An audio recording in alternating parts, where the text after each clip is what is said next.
Well, hello, and thanks for watching another episode of ARFCOM News, your twice-weekly dose of the finest 2A propaganda. Now let's start things off today with a couple of quick gems I found interesting, hopefully you do too. A Spirit Airlines flight into Port-au-Prince, Haiti had to divert because it took a bullet on approach. For the record, Haiti has very strict gun control, and I assume it's just as illegal to shoot at an aircraft there as it is here. I never thought I could shoot down a German plane. The city of Hempstead, New York hosted an anti-gun violence... No? Strike that. Reverse it. It looks like they hosted an anti-gun violence event. Now, I'm sure News 12 staff worked really hard on this article, which is why he or she proudly used his or her own personal byline, but we know what he or she really meant to say. I'm still kind of sad I missed the violence event. Even if it was anti-gun, sounds like at the very least I would be entertained. Oh, no clip? Oh, thought we had a clip. But it would be impossible for us to produce quality 2A propaganda without sponsors, so let's pay some bills. Today's video is sponsored by Franklin Armory. Franklin Armory, those freedom facilitators who brought you twice the pews with their binary firing system, because it's a scientific fact that bad guys with twice as many holes in them are half as dangerous. So in the unfortunate event you should ever need your firearm for defense, remember, it's math. It can't be wrong. And by Vortex. Their new Defender line of red dots features a constant on emitter with no flicker and shake awake, so it is always ready. The Defender CCW is impressively compact for daily carry, the ST is a bit larger, and the XL is an absolute beast with one of the largest windows available on a micro red dot. And by Hydra. The Mark 15 Hydra is the most versatile black rifle platform the industry has ever seen. The most you will ever need to convert calibers is a barrel, a bolt, and a magazine well. Speaking of violence, a Michigan man woke up on election day and chose violence. Instead of casting a vote, he went to the US Capitol building to send a message on fire, in his own words. He's crazy! We gotta stop him! A 27-year-old man with the most Michigan name ever, Austin Olson, remembered the 5th of November by coming into the Capitol building reeking of gasoline, and security found a flare pistol with 1 round, a torch lighter, and 2 leaking glass bottles full of gasoline. He told Capitol Police he was there to deliver a message to Congress and that he would light up the message in fire.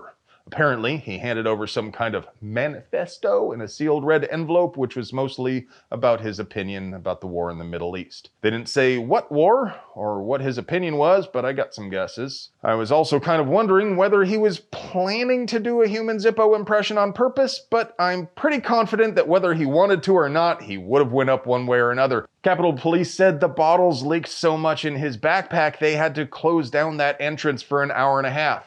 I mean, it certainly looks like he was there to hurt somebody, but hey, maybe he was just there to do some kind of flaming artsy thing. What do you think? What was he actually planning to do? Was he going to immolate himself or something else? Would more gun laws have stopped him from doing this at a daycare center? And for that matter, hold up, can we just take a quick common sense break here? I mean, they said he stank so hard they had to shut the place down.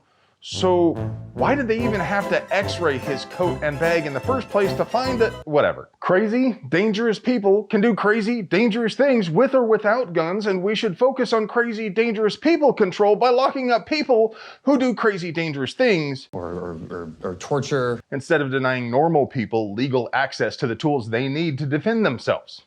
That's not a spicy take, is it? Yes! Finally! We just got the first serious blow against the Illinois Salty Boy ban. The first transport is away. Federal Judge Stephen McGlynn, a Trump appointee, ruled the Illinois ban on commonly owned firearms is disturbing, and he issued an injunction prohibiting the state from enforcing their stupid law. But as is their custom, he also granted a stay on the opinion and the state appealed. This case will, of course, continue up to the Court of Appeals and the en banc panel and the Supremes, because our side is not backing down and their side isn't going to take the L either, but it's nice to finally see something positive. Ultimately, the Illinois case may not really matter all that much because Maryland is staring down the barrel of a SCOTUS cert any day now. The briefs are filed and distributed for conference, then we'll find out if they grant certiorari. If they do, the current makeup of the court is likely to rule in our favor and no more assault weapon bans. And even more good news, President-elect Donald Trump promised to sign concealed carry reciprocity. And I will sign concealed carry reciprocity. Your Second Amendment does not end at the state line. That's a good thing, right? Right? Yeah, this is a part of the video where Andrew ruins everything. Sorry to be a wet blanket, but here's the thing. Last time the Republicans held both houses and the White House, they did not deliver a single pro-gun bill to Trump's desk. And yeah, that's partly due to apathy on their part, and partly because even if they did move something forward, the control freaks would filibuster. It's your job. Do your job, man. And all of that is still the case, so I don't see them bringing the bill to him. Besides, if he really wanted to do it, he would just direct his attorney general to file lawsuits under the Bruin precedent against every single state which is still slow-walking or blanket denying permits, every state that doesn't issue non-resident permits, and against every state that refuses to honor out-of-state permits under the full faith and credit clause of the United States Constitution. Amen, brother. And then he would file suit against every state that even requires a permit to carry a gun in the first place, because that's literally what the word bear means. Can I get an amen? And now for your moment of Zen.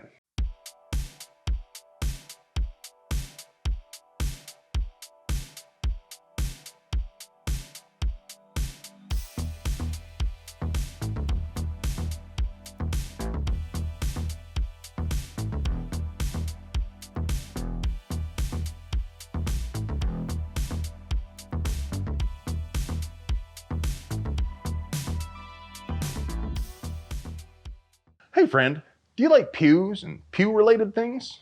Would you like to help us keep delivering you pure uncut American pew propaganda at the low, low price of free? We literally couldn't pay the bills without our sponsors, so do us a solid and get yourself something nice from them. You deserve it. I love you. Would you like to help us keep the...